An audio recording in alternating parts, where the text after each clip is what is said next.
Hello everyone, कैसे आप सभी। आइए शुरुआत करते हैं आज के विषय को। हम लोग पढ़ रहे थे बीएड फर्स्ट ईयर के बारे में। बीएड फर्स्ट ईयर का सेकंड पेपर हमने स्टार्ट कर रखा था और हम लोग यूनिट नंबर 4 पढ़ रहे थे।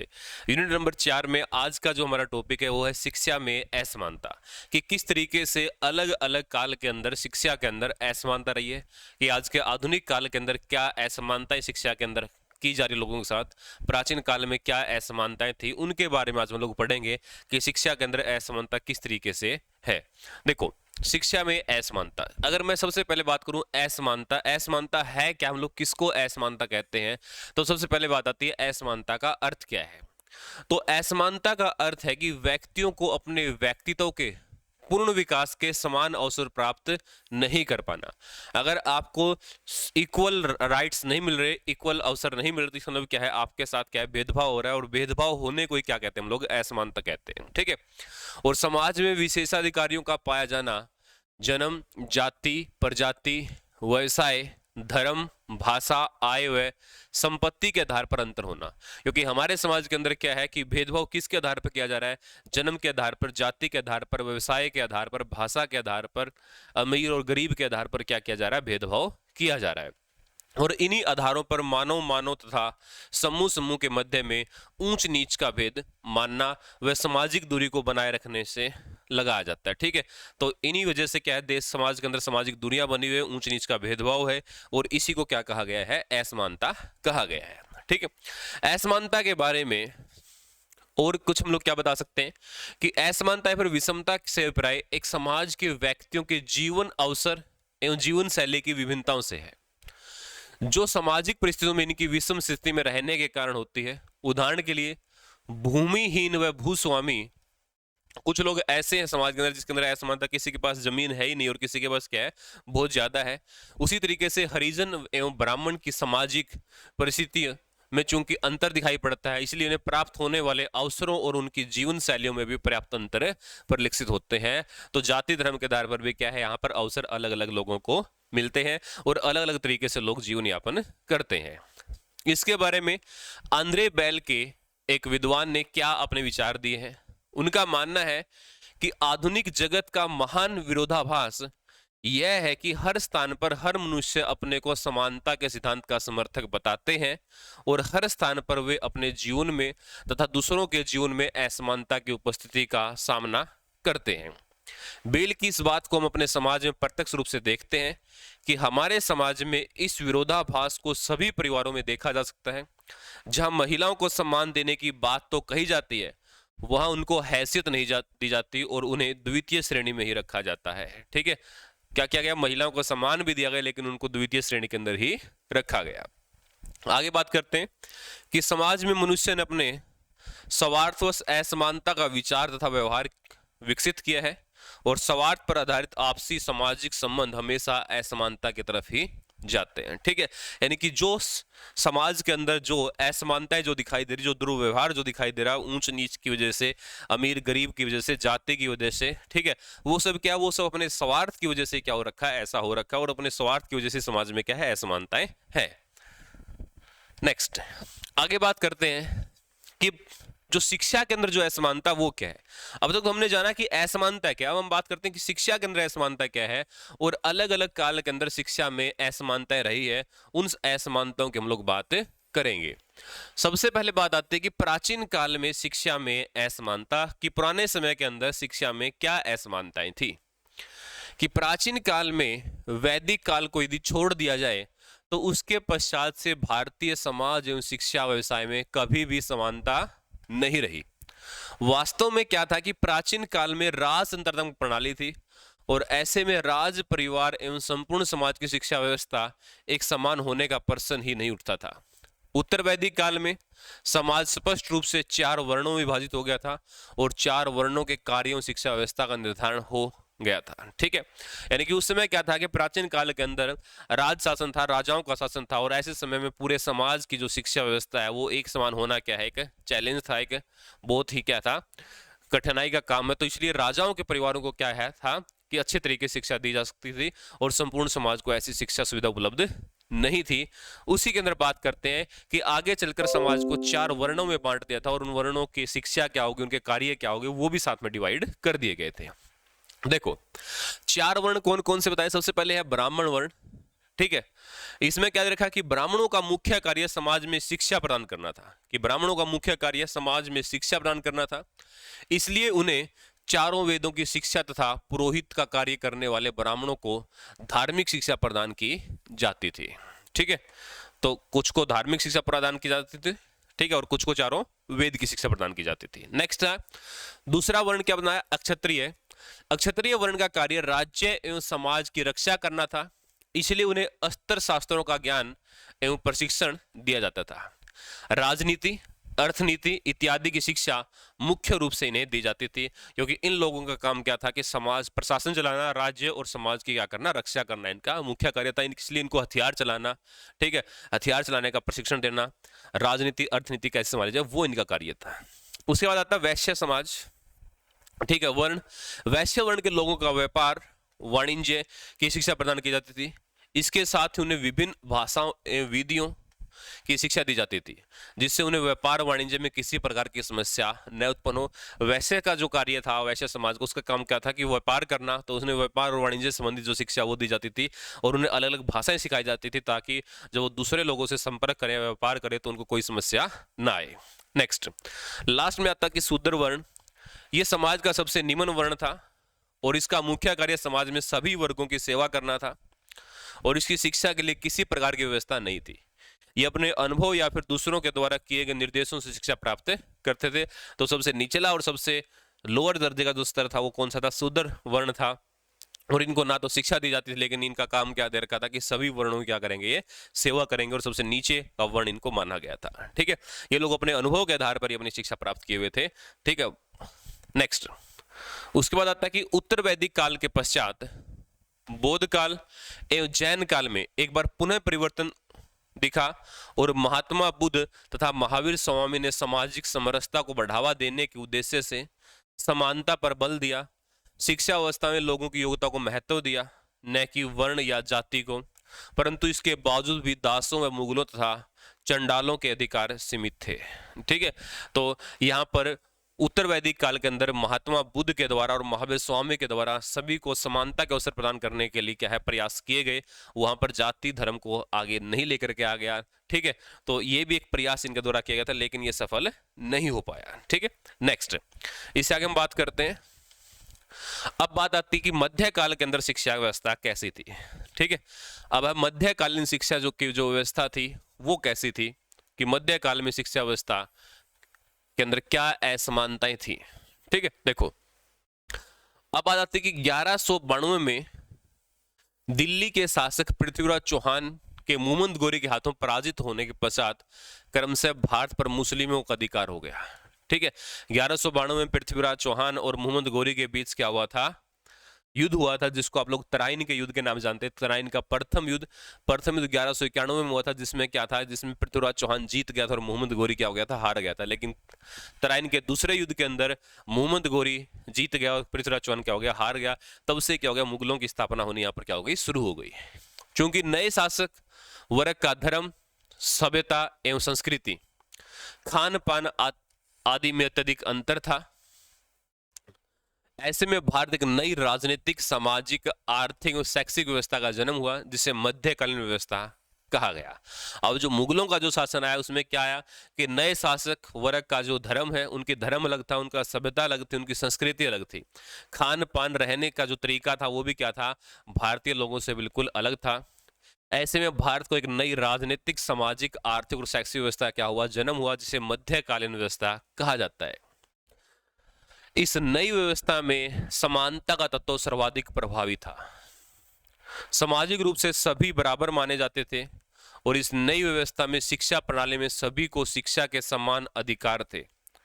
इसके बावजूद शिक्षा व्यवस्था में हिंदुओं की अनदेखी की जा रही थी, ठीक है। इस नई व्यवस्था के अंदर समाज के सभी लोगों को समान अधिकार प्राप्त तो थे, लेकिन सभी को बराबर शिक्षा भी दी जा रही थी, लेकिन हिंदुओं को क्या की जा रही थी, अनदेखी की जा रही थी। और शिक्षा का माध्यम जो था वो अरबी फारसी था। अरबी और फारसी जो शिक्षा माध्यम था, संस्कृत व अन्य भारतीय भाषाओं तथा ज्ञान की अनदेखी की जा रही थी, ठीक है। भारत की कोई भी भाषा जो नहीं सिखाई जाएगी, जो मुगलों की जो भाषा थी अरबी और फारसी, वही यहाँ पर सिखाई जा रही थी। भारतीयों को जो है हीन दृष्टि से देखा जाता था। उनके पास किसी प्रकार की राजनीतिक एवं प्रशासनिक शक्ति न होने के कारण कोई अधिकार नहीं दिए गए थे, और इन सब के कारण समाज में असमानता बढ़ती जा रही थी, जिसका प्रभाव शिक्षा पर भी स्पष्ट रूप से देखा जाता था कि हिंदुओं को ना तो किसी तरीके से क्या है राजनीति का या सामाजिक कोई पद दिया गया था, और उनके भाषाओं का, उनके शिक्षा का भी क्या किया जा रहा था, हनन किया जा रहा था, उनको ठीक से शिक्षा नहीं दी जा पा रही थी, जिसके कारण समाज में क्या हो गई, असमानता स्पष्ट रूप से दिखाई देने लगी। उसके मुस्लिम वर्ग में भी राजघरानों से संबंध रखने वाले लोगों के लिए विशेष शिक्षा की व्यवस्था की गई, जिससे वे राजकाज तथा राजनीतिक प्रणाली को जो ठीक से चला सके, ठीक से परिचित हो सके। जो राजाओं के जो बेटे थे, राजघराने जो थे, उनको जो ठीक से शिक्षा दी जा रही थी। नेक्स्ट आगे बात आती है इसके बाद कि सामान्य जन को, ठीक है, इसके बाद की जो बात आती है फिर आगे क्या दिया गया कि सामान्य जो जन था वो तो जो राजघराने उनको शिक्षा दी जा रही थी। सामान्य जन को विभिन्न विषय जैसे धर्मशास्त्र, अर्थशास्त्र, चिकित्सा, नृत्य, वास्तुकला इत्यादि की शिक्षा प्रदान की जाती थी। मुस्लिम छात्रों को अन्य धर्मों को मानने वाले लोगों की तुलना में प्रत्येक मामले छात्रवृत्ति, छात्रावास, पुस्तकालय आदि में वरीयता दी जाती थी, और अन्य छात्रों को जो हीन दृष्टि से जो है देखा जाता था। ठीक है, तो यहाँ पर समाज में जो राजघराने से जो लोग थे, जो मुस्लिम जो लोग थे, उनको तो राज चलाने की जो शिक्षा वो दी जा रही थी, लेकिन जो अन्य जो लोग थे उनको क्या धर्मशास्त्र की, ठीक है, चिकित्सा की, अर्थशास्त्र की, ये जो शिक्षाएं जो है, नृत्य की, वास्तुकला की, ये शिक्षा जो वहाँ पर दी जा रही थी। इसके अलावा मुस्लिम जो बच्चे थे उनको पुस्तकालय के अंदर, छात्रवृत्ति के अंदर क्या है वरीयता दी जाती थी कि पहले उनको दिया जाएगा, बाद में जो दूसरे लोगों को दी जाएगी। नेक्स्ट, इस तरह से मध्यकाल में ऊपरी तौर पर देखने से प्रतीत होता है कि संपूर्ण व्यवस्था एवं समाज में समानता थी, परंतु अगर इसका गहन चिंतन किया जाए और स्पष्ट होता है कि मध्यकाल में व्यापक रूप से असमानता व भेदभाव व्याप्त था, और शिक्षा व्यवस्था इससे अछूती नहीं थी। शिक्षा व्यवस्था के अंदर भी क्या है, यही भेदभाव स्पष्ट दिखाई दे रहे थे। नेक्स्ट, मुगल काल में अकबर, जहांगीर व शाहजहां के काल में स्थितियों में थोड़ा सा परिवर्तन हुआ था तथा शिक्षा व्यवस्था एवं प्रशासन में व्यापक अधिकार प्रदान किए गए, परंतु औरंगजेब के काल में एक बार फिर पुनः पूर्व की स्थिति का आगमन हुआ, जिससे संपूर्ण समाज में अराजकता फैल गई, और औरंगजेब की मृत्यु के पश्चात मुगल साम्राज्य जो है वो बिखर गया। ठीक है, मुगलों के अंदर अकबर के द्वारा या फिर जहांगीर के द्वारा और शाहजहां के द्वारा आने के बाद जो है सभी को शिक्षा दी जाने लगी, सभी को शिक्षा का अधिकार दी जाने वाले, लेकिन जैसे ही औरंगजेब का काल आया, उन्होंने फिर से जो पुरानी परंपरा चलती आ रही थी, पुरानी जो रीति रिवाज थे वो फिर से लागू कर दिए, फिर से भेदभाव व्याप्त हो गया, और जिसकी वजह से जो है लोगों में एक रोष पैदा हो गया, और उस रोष के पैदा होने से क्या है औरंगजेब का जो शासन था वो बिखर गया। ठीक है, नेक्स्ट, इसके बाद आता है हमारा जो आधुनिक जो काल है वो, ठीक है, कि आधुनिक काल में शिक्षा के अंदर क्या असमानताएं हैं, वर्तमान जो काल है उसके अंदर क्या शिक्षा के अंदर क्या असमानताएं, क्या भेदभाव, क्या विषमताएं देखने को मिलती है। देखिए, स्वतंत्रता के पूर्व और स्वतंत्रता के पश्चात भी भारतीय राजनीति, समाज एवं शिक्षा में व्यापक रूप से असमानता विद्यमान है।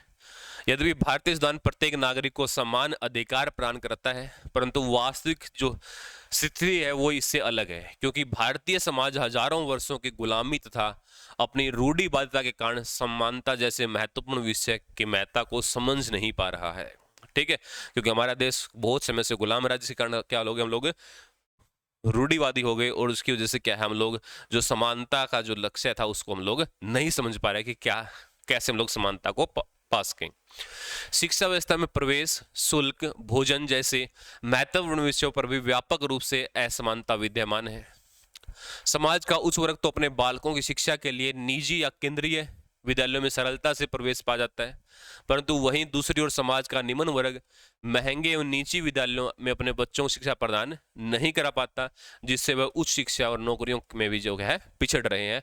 तो एक असमानता तो यहाँ पर आती है कि जो उच्च जो वर्ग है वो अपने बच्चों को अच्छे अच्छे महंगे महंगे निजी संस्थानों में पढ़ा रहा है, लेकिन जो निम्न वर्ग है वो उनका एडमिशन नहीं हो पा रहा, जिससे वह समाज के अंदर या फिर उच्च शिक्षा के अंदर पिछड़ रहे हैं, और उनका नौकरियों में जो है बोलबाला समाप्त होता जा रहा है। नेक्स्ट, राजकीय और सरकारी विद्यालयों की जो स्थिति है, राजकीय और सरकारी विद्यालयों की जो स्थिति है वो इतनी बदतर हो चुकी है कि कोई भी व्यक्ति इनमें अपने बच्चों को भेजना नहीं चाहता।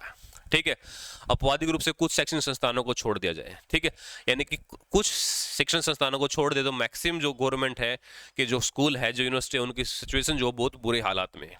विभिन्न गैर सरकारी संगठनों की रिपोर्ट से भी इनकी स्थिति का समय समय पर आकलन प्राप्त हो जाता है, और इन सब में प्राथमिक विद्यालयों की स्थिति तो बहुत ही ज्यादा खराब हो चुकी है। ठीक है, समय समय पर क्या होते हैं, अनेक संस्थाएं हैं जो रिपोर्ट जारी करते हैं कि कौन सा यूनिवर्सिटी, कौन सा विद्यालय वर्तमान समय में अच्छा है, तो उसके बेस पर जो है बताया जा रहा है। कोई भी सरकारी कर्मचारी, जनप्रतिनिधि अपने बच्चों को इन विद्यालय में नहीं भेजता, जबकि सरकार इन विद्यालयों के नाम पर अरबों रुपए खर्च करती है, और वास्तविकता का इससे जो बड़ा उदाहरण और क्या हो सकता है। ठीक है, सरकार हालांकि जो है बहुत ज्यादा पैसा जो भारत की शिक्षा व्यवस्था पर खर्च कर रही है, लेकिन फिर भी जो है रिजल्ट क्या आ रहा है, बिल्कुल जीरो आ रहा है, जिसकी वजह से क्या है, असमानता समाज के अंदर अभी भी व्याप्त है। नेक्स्ट आगे बात करते हैं। इसके बाद है कि माध्यमिक, इसके बाद है कि क्या दे रखा है, इसके बाद कि माध्यमिक एवं उच्च शैक्षणिक संस्थाओं की स्थिति बहुत ठीक है। दूसरी ओर निजी संस्थानों में अत्यधिक शुल्क होने के बावजूद भी लोग अपने बच्चों को इन विद्यालयों में भेजने के लिए विवश है।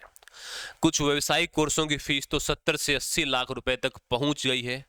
ऐसे में प्रत्येक माता पिता सरकारी शैक्षणिक संस्थानों में अपने बच्चों को भेजना चाहते हैं, जो संभव नहीं हो पाता। ठीक है, कुछ कोर्सेज की जो फीस होती है वो बहुत ज़्यादा हाई होती है, जिसकी वजह से क्या है, निजी संस्थानों के अंदर आपके बच्चों का पढ़ा पाना क्या है, बहुत ही मुश्किल हो जाता है।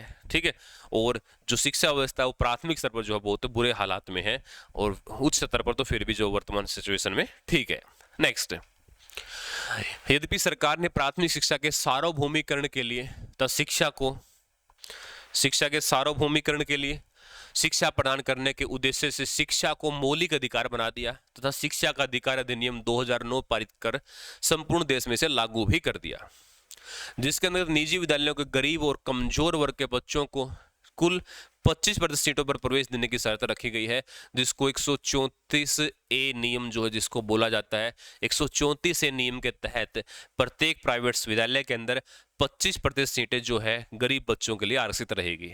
इसके बावजूद निजी संस्थान विभिन्न प्रकार की बाधाएं उत्पन्न कर उन्हें प्रवेश नहीं देना चाहते। ठीक है, क्योंकि उनकी फीस नहीं आएगी तो ये प्रवेश जो उन्हें नहीं देना चाहते। हालांकि इसकी फीस देने का जो लक्ष्य है वो सरकार के द्वारा निर्धारित किया गया, सरकार इनकी फीस पे करेगी। इस प्रकार के स्पष्ट है कि भारतीय संविधान द्वारा सभी नागरिकों को समान अधिकार प्रदान करने के बावजूद वास्तविक जो स्थिति है वो अभी भी अलग है। शैक्षिक संस्थाओं में आरक्षण व अन्य उपायों के बावजूद उनकी स्थिति ऐसी बना दी गई है कि स्वयं जनप्रतिनिधि एवं शिक्षा विभाग के कर्मचारी अपने बच्चों को इनमें पढ़ाना नहीं चाहते। इसके साथ ही जातिगत, क्षेत्रगत, भाषागत इत्यादि समस्याएं भी भारतीय शैक्षिक संस्थानों में व्यापक रूप से जो है पाई जाती है। तो ये दे रखा है कि आज़ादी के बाद या फिर आधुनिक समय में भारत के अंदर क्या सिचुएशन जो है बनी हुई है। ठीक है, आज़ादी के बाद भारत में अलग अलग तरह के जो शिक्षा आयोग जो है आए हैं, और भारत ने शिक्षा का सार्वभौमिकरण करने का उद्देश्य रखा, जिसके लिए सर्व शिक्षा अभियान लाया गया और 2009 का आरटीई एक्ट लाया गया। ठीक है, और इसके अलावा जो है आरटीआई भी आया कि आप लोग सूचना का अधिकार भी आपके पास है, शिक्षा का अधिकार भी आपके पास है, लेकिन फिर भी क्या समाज के अंदर शिक्षा के लिए अब भी असमानताएं जो है वो बरकरार है। तो उसी की बात यहाँ पर की गई है। तो हमने आज जो पढ़ा वो पढ़ा है कि शिक्षा के अंदर क्या असमानता है, असमानता का अर्थ क्या है, असमानता की परिभाषा क्या है, असमानता जो थी वो वैदिक काल या फिर प्राचीन काल के अंदर कैसी थी, मध्य काल के अंदर असमानता किस कारण थी, और जो आपका आधुनिक काल है उसके अंदर असमानता जो किस तरीके से फैली हुई है। आज के लिए हम लोग इतना ही पढ़ेंगे। नेक्स्ट क्लास में हम लोग फिर एक नए टॉपिक के साथ पेश होंगे। तब तक के लिए नमस्कार।